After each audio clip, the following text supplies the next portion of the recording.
சரியா? அது வந்து பார்த்தீங்கன்னா அது ஒரு மீன் குச்சியுடைய ஒரு வகை அது. சரிங்களா? இன்னொரு விஷயம் என்ன அப்படின்னா, இதுக்கு முன்னால் ஒரு கிரே கலர் போச்சு இல்லையா, ஒரு கிரே கலர் போச்சு இல்லையா, அதுக்கு பேர் கிரே ஹரான். அதுக்கு பேர் என்னது? கிரே ஹரான். அது வந்து காமனாக எல்லா இடத்துலையும் இருக்கும். இப்போ கிங் ஃபிஷர் வந்து நிறைய வகைகள் இருக்குது. இங்கே பார்த்தீங்கன்னா இந்த பிளாக்கு, அந்த ஒயிட் பிளாக் ஒன்று இருக்கும். சிலது பார்த்தீங்கன்னா ப்ளூன்னு இருக்கும். சரியா? பட் இது வந்து இந்த ஏரியாவில் வந்து இந்த ஒயிட்டு பிளாக்கு இங்கே இருக்குது. சரியா? ஓகேவா? வலசை வரும். அதுக்கு பேர் என்னது?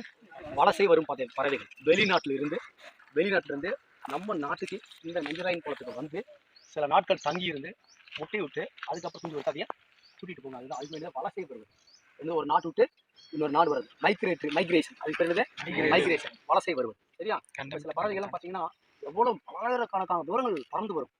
பலாயிரக்கணக்கான தூரங்கள் பறந்து வரும். அப்போ நீங்கள் யோசிச்சு பாருங்க, நம்ம கொஞ்சம் தூரம் வந்து நம்ம கால் வலிக்கும். அப்போ அந்த பறவைகள் அவ்வளோ வந்து கால் வலிக்காதா? வலிக்கும். என்ன பண்ணுவாமா, அது என்ன பண்ணுவோம், ஒரு சின்ன குச்சி எடுத்துக்குமாமா. ஒரு மாதிரி குச்சி எடுத்துக்கிட்டு அது காலில் பிடிச்சிக்குமாமா. காலில் பிடிச்சிக்கிட்டு அப்படியே ரெஸ்ட் எடுக்குமாமா. பறந்து வரும்பொழுது அப்படியே அந்த காலை இப்படி பண்ணாமல் அப்படியே பிடிச்சிட்டு ரெஸ்ட் எடுக்குமாமா. பறந்துக்கிட்டு விட்டு வருமாமா. பார்த்துங்கப்பா எவ்வளவு ஒரு சக்தி வந்து அந்த பறவை இருக்குது. அப்போ அந்த பறவைகளை நம்ம வந்து அழிப்பது வந்து நியாயமா சொல்லுங்க? அப்போ நம்ம எல்லாரும் என்ன பண்ணணும்? பறவைகளை காப்பாற்றணும். அதனால தான் சிக்கன அரசு கலைக்கல்லூரி நாட்டில் படித்த அளவு 2 மாணவர்களை பறவைகள் வலசை வரும் பறவைகளை கண்டறிவதற்காக நஞ்சராயன் பறவைகள் சரணாலயம் இது சமீபத்தில் இப்போதான் ஆரம்பிச்சாங்க. 17வது பறவைகள் சரணாலயம். ஓகே,